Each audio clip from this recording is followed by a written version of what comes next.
You're listening to my WorldNet Daily exclusive audio article.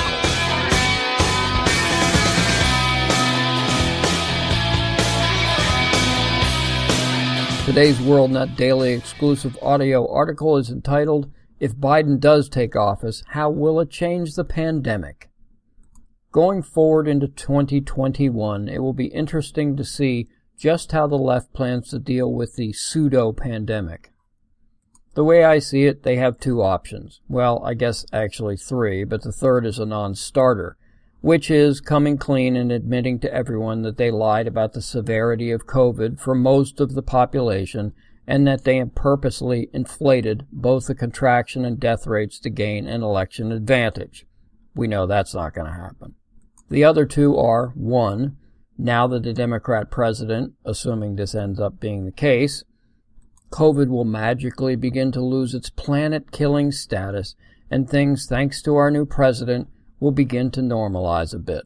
Or two, lockdowns will increase despite vaccinations, masks will become mandatory inside and out, all other controls will remain or be ramped up, but there will be one change.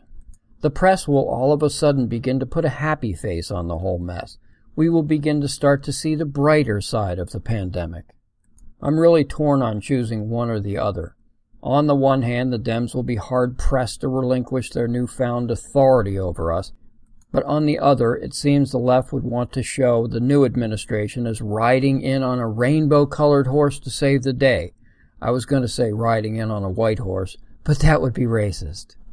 So maybe they'll opt for some sort of hybrid. Oh, they'll maintain and probably ramp up the mask mandates, distancing, etc., but they also may give a subtle signal to the left's expert class to begin ratcheting down the number of positive results and stop skewing the death rates. First, they may stop classifying everything under the sun as a COVID death, and second, they may signal to the states and labs to stop all the false positive test results. Of course, none of this can begin until after Biden's inauguration. Oy, hurts to even say that. Both would be easy and make the incoming Biden administration look like miracle workers.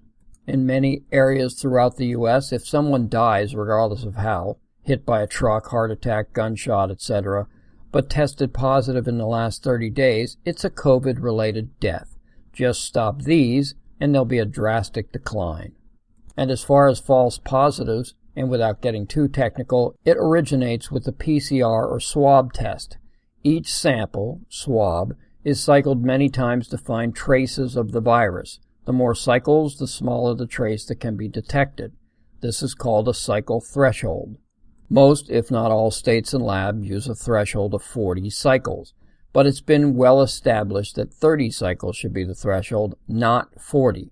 That positive findings above 30 are likely false, as they detect traces of viruses so insignificant that they pose no threat whatsoever. Just by doing these two simple things, both the contraction and death rates would take a nosedive. And with the sycophantic leftist press on their side, the incoming administration would take full credit, without the majority of Americans discovering that they've been had, that these things could have been fixed many months ago, and that they've been frightened into submission over a wildly overblown, politically motivated pandemic. But I guess we'll find out within a few months. Thank you for listening.